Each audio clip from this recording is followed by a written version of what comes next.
Much sin, much forgiven. Less sin, less forgiven. We all have sinned and fall short of glory. But thanks be to God, for Jesus Christ came and set us free. Let me read to you John 8, 2-11. At dawn, he, Jesus, appeared again in the temple courts, where all the people gathered around him, and sat down to teach them. The teachers of the law and the Pharisees brought in a woman caught in adultery. They made her stand before the group and said to Jesus, "Teacher, this woman was caught in the act of adultery. In the law, Moses commanded us to stone such women. Now, what do you say?" They were using this question as a trap in order to have a basis for accusing him. But Jesus bent down and started to write on the ground with his finger. When they kept on asking him, he straightened up and said to them, "If any one of you is without sin, let him be the first to throw a stone at her."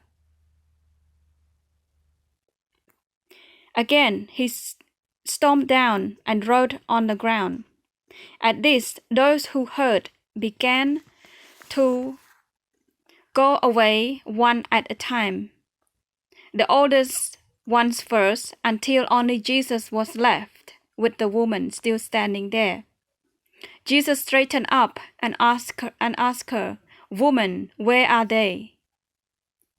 Has no one condemned you?" "No one, sir," she said. "Then neither do I condemn you. Go now and live your life of sin." Now, in the old day,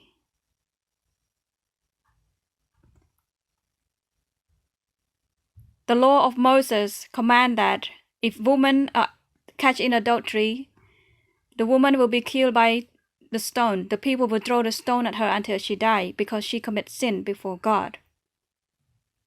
And in the old day, they're using the stone to throw at the person, to kill them, to murder them. And here, the Pharisees and the teachers of the law, they are the expert in the law of God. They catch the woman and they bring the woman in front of Jesus. And they ask him, what should, in the law, and they said to him, they quote the word from Moses, said to him, Moses commanded us for such woman to stone the woman. And then Jesus just ignoring them, and he just continue on, look at the ground and writing something on the ground with his finger. Then as they keep on asking him, he eventually straightened up and stand up and said to them, he said, "If any one of you is without sin, let him be the first to throw a stone at her." Meaning, if any one of them, the Pharisee, the teachers of the law, the people, the crowd, if they think they are sinless, if they think they don't have sin, then they will be the first one to kill the woman with the stone. Then they will be the first one to throw the stone at the woman. And so, in verse 9, the answer found in verse 9. At this, those who heard began to go away one at a time, the oldest one first, until only Jesus was left with the woman standing there. Meaning, they understood what Jesus said. They were convicted that they are too sinners. They were convicted that they are not righteous, that they are sinners also. They understood what Jesus meant when he said, "If any of you is without sin, let him be the first to throw a stone at her." If you think you are without sin, then you are the first one to kill her. So they understood what Jesus meant. They understand the scriptures. At that moment there, one by one, they're walking away from the woman. And then Jesus said to the woman, "Where are they now? Has no one condemned you?"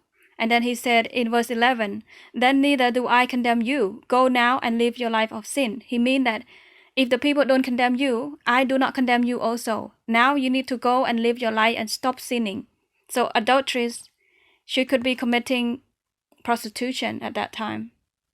And she is the prostitute. They catch her in the prostitute. She was the prostitute. And Jesus said, if they don't condemn you, I don't condemn you either. Now, go you live your life of sin. Meaning, he said, I forgive you. Now you need to go and stop sinning. Now you need to go and stop doing prostitution and live your life away from sin. And that's what it means. And now I leave it up to us to think of what he said. If any of you is without sin, let him be the first to throw a stone at her. And so we all sinners. We all need a Savior, and his name is Jesus.